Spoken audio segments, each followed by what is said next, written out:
All heads turned and gasps echoed throughout the crowd like a wave. Thomas Forrester stood at the doorway, his broad shoulders stiff, his jaw set, and his hazel eyes blazing with a fire capable of consuming the entire room. His presence was a dark cloud on an otherwise wonderful day, and Hope's heart sank at the sight of him.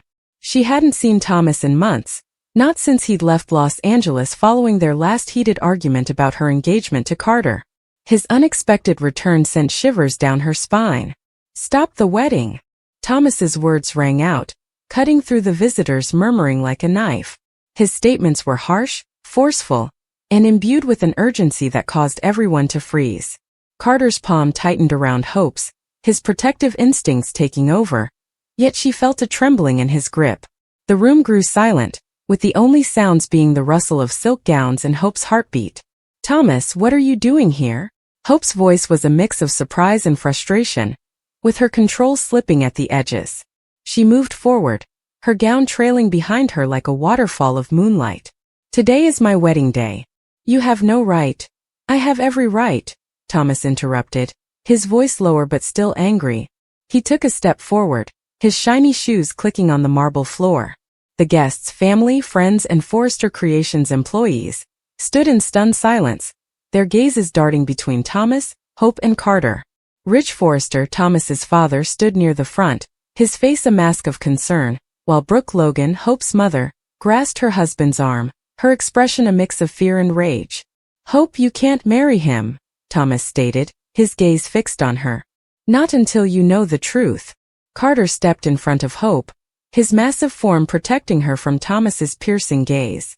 "Whatever game you're playing, Thomas, it's over," he said, his voice low and steady, but with an edge, a threat.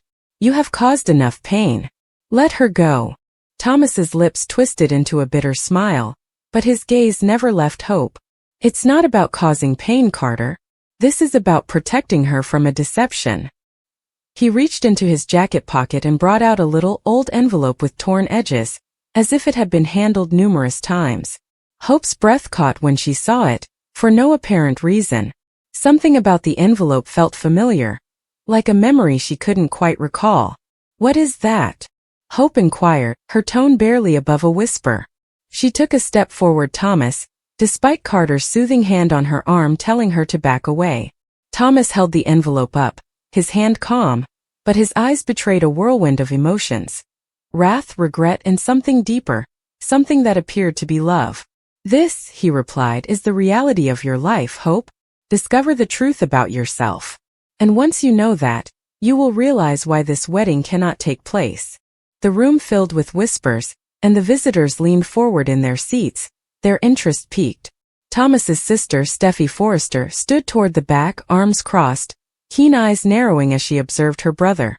She had warned him to stay away and let Hope go, but Thomas had always been headstrong, driven by a passion that bordered on obsession. Even Steffi couldn't deny the significance of his comments today. Something was off about him, something resolute, almost desperate.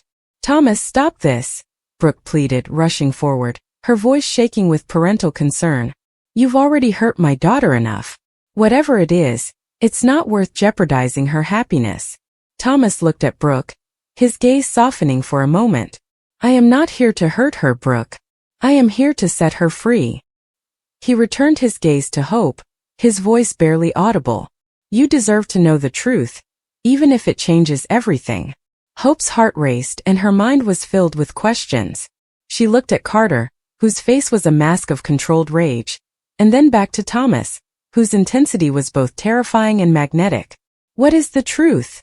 she demanded, her voice growing stronger. "What are you talking about?" Thomas took a long breath, preparing himself for what he was about to say. He opened the envelope and took out a single sheet of paper, the handwriting worn but legible. "This is a letter," he explained, his voice firm but full of emotion. "It was written by your father, Hope. Your real father." The word struck Hope like a physical blow, and she lurched back, Carter holding her before she fell. My real father," she blurted, her mind racing. "Deacon is my dad. You are aware of this?" Thomas shook his head, his eyes full of pity and resolve. "No, Hope. Deacon Sharp is not your father. He never was." The place erupted into turmoil. Guests gasped, some standing to get a better look, while others whispered loudly to their neighbors. Brooke's face turned pale and her hands flew to her mouth, as if to muffle a scream. Ridge moved forward, his voice booming. "Thomas, that's enough.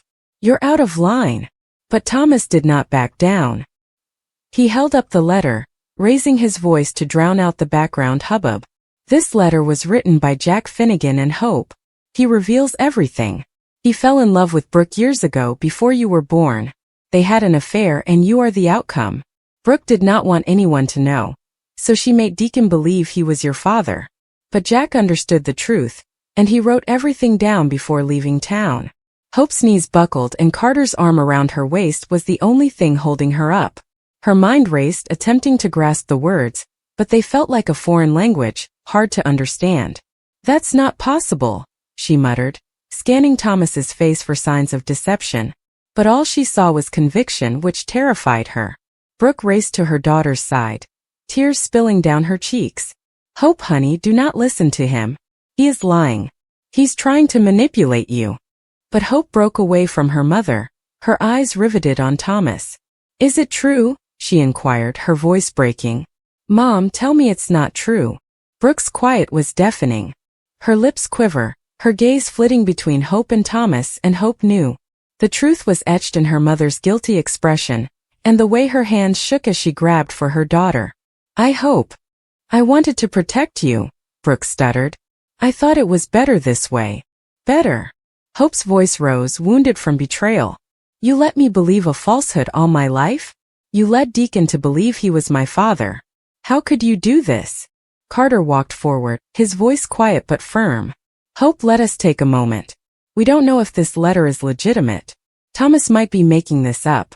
"I'm so sorry," she wailed into his chest. "I'm so sorry, Thomas."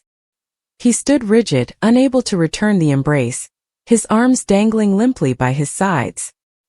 He didn't deserve her comfort, especially since he was the one driving and had pledged to keep Douglas safe. The guilt was a real creature inside him, chewing at his insides and whispering that it was all his fault, that he should have done something, anything, to avoid it. Paris stood back, watching the family fall in their despair. She felt like an alien, despite the fact that she had been there, held Douglas' hand at the hospital, and told to him that everything would be fine even as the monitors flatlined. She'd adored him in her own way, as the bright, curious youngster who lit up every room. But she wasn't his mother or family, not truly. Her responsibility now was to be strong for Thomas and help him bear this burden, even though her own heart was aching. The hours that followed were a flurry of tears and questions, with fumbling answers and agonizing silences. Ridge demanded specifics, his voice keen with the want to comprehend, to make sense of the inexplicable. Thomas described the collision in bits, each word like a knife in his chest. The rain, the screech of tires, the awful crunch of metal. Paris filled in the blanks when he couldn't, her voice firm despite her trembling hands. Brooke and Hope sobbed together, filling the room as Steffi paced, her sadness showing as restless energy. "He was just a kid," she murmured once, her voice raspy. "He had a lot ahead of him. This is not fair." "It's not," Paris replied quietly, her gaze fixed on the floor. "It's not fair at all."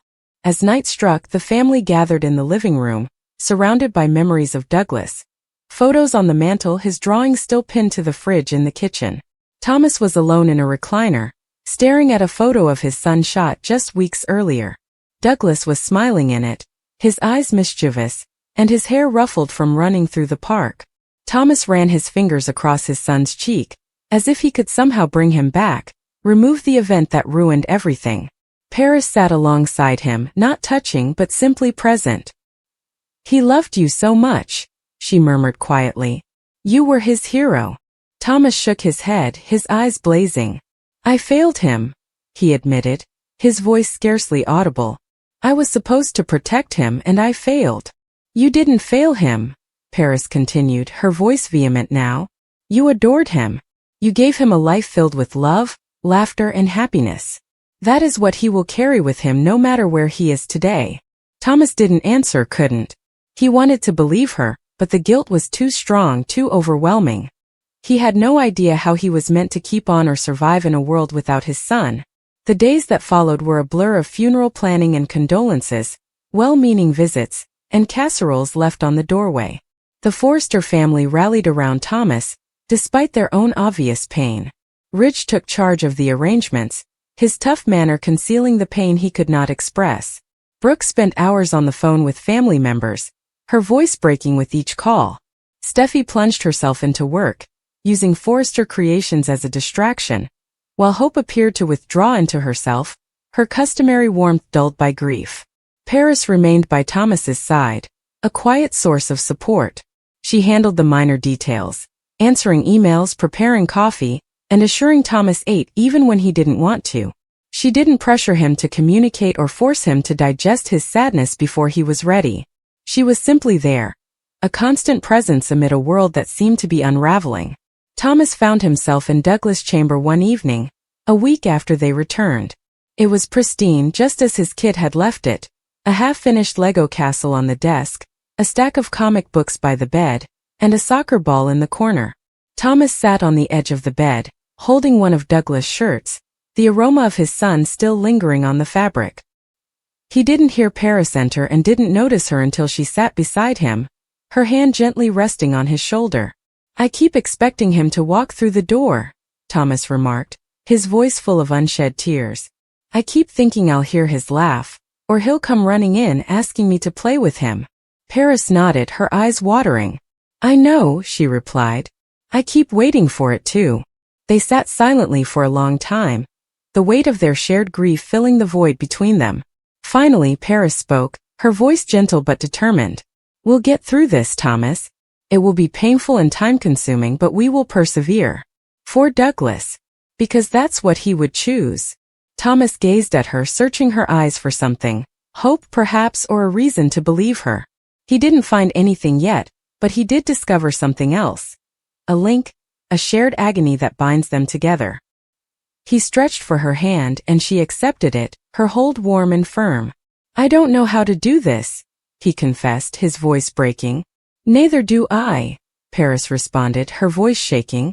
"But we will figure it out. Together."